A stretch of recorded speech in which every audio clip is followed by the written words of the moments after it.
नमस्कार साथियों, स्वागत है आप सभी का। मैं अभिषेक, आप हैं मेरे साथ में 24 अप्रैल 2025 के करंट अफेयर के बारे में जानकारी लेने के लिए।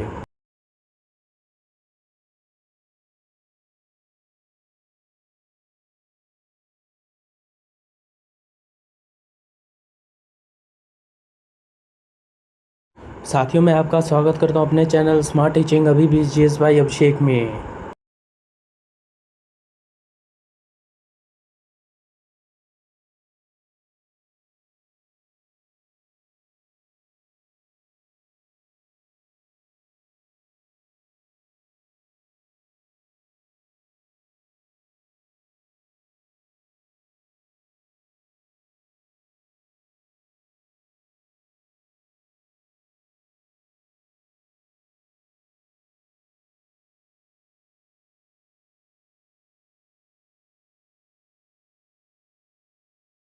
दिन बृहस्पतिवार, तारीख 24/4/2025। हमारा मिशन आपका सिलेक्शन। इसी थॉट के साथ शुरू करते हैं 24 अप्रैल 2025 का करंट अफेयर।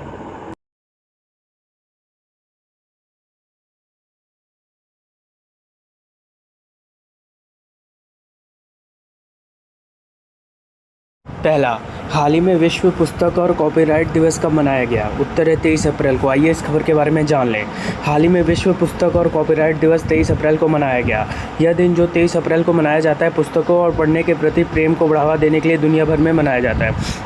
विश्व पुस्तक और कॉपीराइट दिवस 23 अप्रैल को मनाया जाता है क्योंकि यह दिन विलियम शेक्सपियर और मिगुएल डी सर्वेंटेस जैसे महान लेखकों की पुण्यतिथि है। यूनेस्को ने 1995 में इस दिन को विश्व पुस्तक और कॉपीराइट दिवस के रूप में घोषित किया था।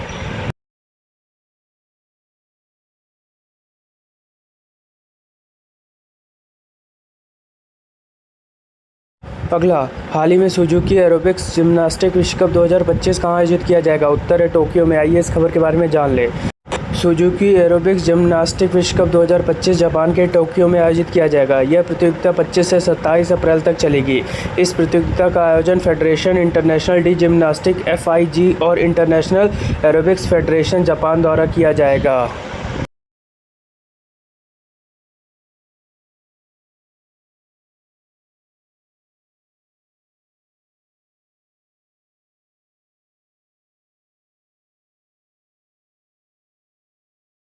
अगला, हाल ही में 10 लाख से अधिक मूल्य की लग्जरी सामान पर कितने प्रतिशत TCS tax collected at source लगाया गया है? उत्तर है 1%। आइए इस खबर के बारे में जान लें। 10 लाख रुपए से अधिक मूल्य की लग्जरी सामान पर 1% TCS tax collected at source लगाया गया है। यह नियम 22 अप्रैल 2025 से लागू है। यह नियम उन वस्तुओं पर लागू होता है जिनकी कीमत 10 लाख रुपये से अधिक है, जैसे कि हैंडबैग, कलाई घड़ी, जूते और स्पोर्ट्स वेयर। इसका उद्देश्य उच्च मूल्य की खरीद पर नज़र रखना और कर पारदर्शिता को बढ़ावा देना है।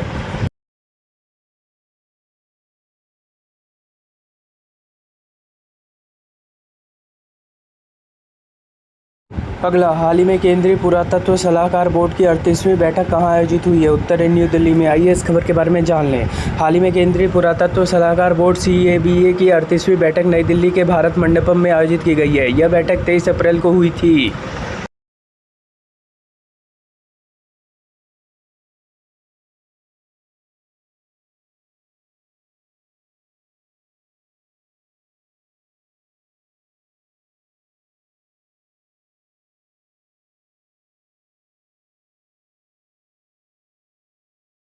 अगला, हाल ही में असम के कोकराझार में प्रतिष्ठित गुरुदेव कालीचरण ब्रह्मा पुरस्कार 2025 से किसे सम्मानित किया गया? उत्तर है डॉक्टर अच्युत सामंत को। आइए इस खबर के बारे में जान लें।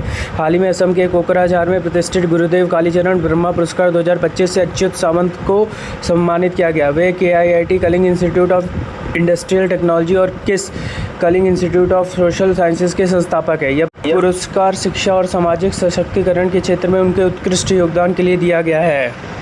गुरुदेव कालीचरण ब्रह्मा पुरस्कार गुरुदेव कालीचरण ब्रह्मा ट्रस्ट द्वारा स्थापित किया गया है। यह पुरस्कार शिक्षा, सामाजिक सशक्तिकरण और सामुदायिक उत्थान में उत्कृष्ट योगदान को मान्यता देता है।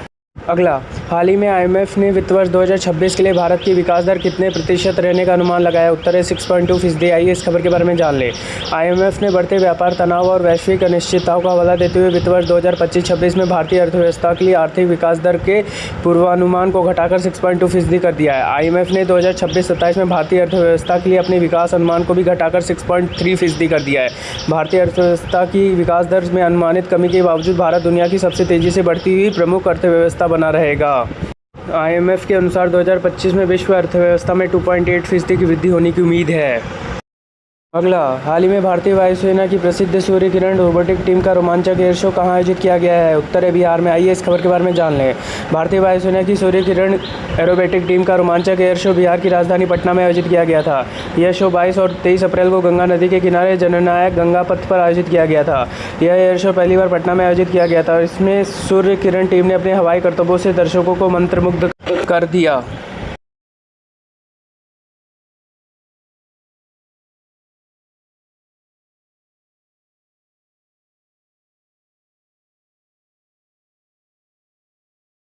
अगला, हाल ही में किस देश ने गैर परमाणु हाइड्रोजन बम का सफलतापूर्वक परीक्षण किया है? उत्तर है चीन ने। आइए इस खबर के बारे में जान लें। चीन ने गैर परमाणु हाइड्रोजन बम का सफलतापूर्वक विस्फोट किया। पारंपरिक परमाणु और हाइड्रोजन बमों में भिन्न 2 किलोग्राम का यह बम 1000 डिग्री सेल्सियस से अधिक तापमान तक पहुंच गया। यह भविष्य के हथियारों के विकास और उपयोग में एक बड़ा कदम साबित होगा। गैर परमाणु हाइड्रोजन बम की मुख्य विशेषताएं: रासायनिक अभिक्रिया। यह परमाणु सामग्री के बिना शक्तिशाली विस्फोट करने के लिए मैग्नीशियम हाइड्राइड के साथ रासायनिक अभिक्रिया करता है। दूसरी ओर हाइड्रोजन बम मुख्य रूप से परमाणु संलयन प्रक्रिया पर आधारित होता है। मैग्नीशियम हाइड्राइड एक चांदी जैसी पाउडर होता है जो ठोस अवस्था में हाइड्रोजन स्टोरेज मटेरियल के रूप में कार्य करता है।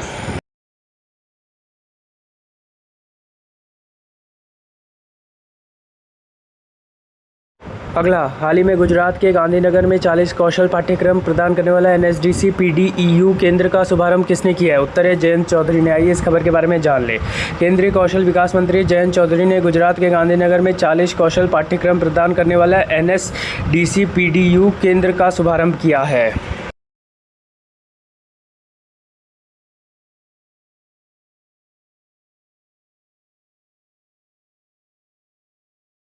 अगला, हाल ही में संपन्न आईएसएसएफ विश्व कप 2025 में कौन शीर्ष पर रहा है? उत्तर है चीन। आइए इस खबर के बारे में जान लें। हाल ही में संपन्न आईएसएसएफ विश्व कप 2025 में चीन शीर्ष पर रहा है। भारत ने इस प्रतियोगिता में 8 पदक जीते और पदक तालिका में दूसरा स्थान हासिल किया। आईएसएसएफ विश्व कप 2025 के म्यूनिख चरण में भारतीय निशानेबाजों ने 4 पदक जीते, जिसमें 2 स्वर्ण और 2 कांस्य शामिल है और तीसरे स्थान पर रहे। 10 मीटर एयर राइफल मिश्रित टीम स्पर्धा में अर्जुन बबूता और आर्य बोर्स ने स्वर्ण पदक जीता। म्यूनिख में ही सुरुचि सिंह ने महिलाओं की 10 मीटर एयर पिस्टल स्पर्धा में स्वर्ण पदक जीता। आईएसएसएफ विश्व कप 2025 ब्यूनस आयर्स में भारत ने 8 पदक जीते, जिनमें 4 स्वर्ण, 2 रजत और 2 कांस्य शामिल है और चीन के बाद दूसरे स्थान पर रहा। अगला, हाल ही में कौन सा राज्य अपने 9 बाघ अभयारण्य के आसपास बफर जोन विकसित करेगा? उत्तर है मध्य प्रदेश। आइए इस खबर के बारे में जान लें। हाल ही में मध्य प्रदेश राज्य ने अपने 9 बाघ अभयारण्यों के आसपास बफर जोन विकसित करेगा। विस्तार से, मध्य प्रदेश, जिसे बाघों का राज्य भी कहा जाता है, अपने 9 बाघ अभयारण्यों के आसपास बफर जोन को विकसित करने की योजना बना रहा है। इस योजना का उद्देश्य बाघों की बढ़ती आबादी को समायोजित करना और मानव वन्यजीव संघर्ष को कम करना है।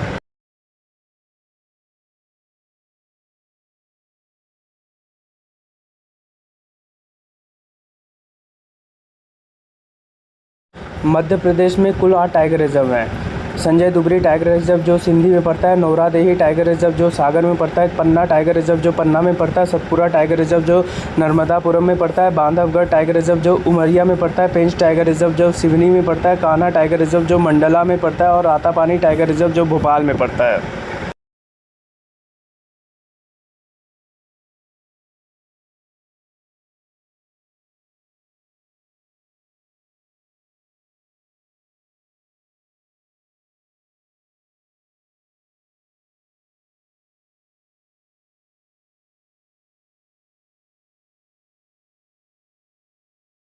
अगला, हाल ही में यूनेस्को ने कितने नए वैश्विक जियो पार्कों को ग्लोबल जियो पार्क नेटवर्क नामित किया है? उत्तर है 16। आइए इस खबर के बारे में जान लें।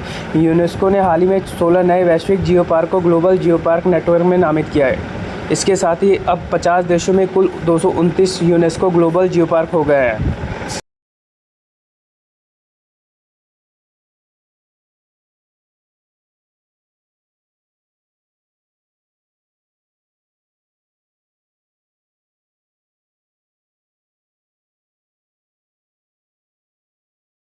अगला, हाल ही में भारत ने ईजीएमओ गणित ओलंपियाड में कितने पदक जीते? उत्तर है 4। आइए इस खबर के बारे में जान लें। हाल ही में भारत ने यूरोपियन गर्ल्स मैथमेटिक्स ओलंपियाड 2025 में 4 पदक जीते। इसमें 2 रजत और 2 कांस्य पदक शामिल है। यह प्रतियोगिता कोसोवो के प्रिस्टिना में 11 से 17 अप्रैल तक आयोजित की गई थी। भारतीय टीम ने 12वें स्थान पर रहकर प्रतियोगिता का समापन किया।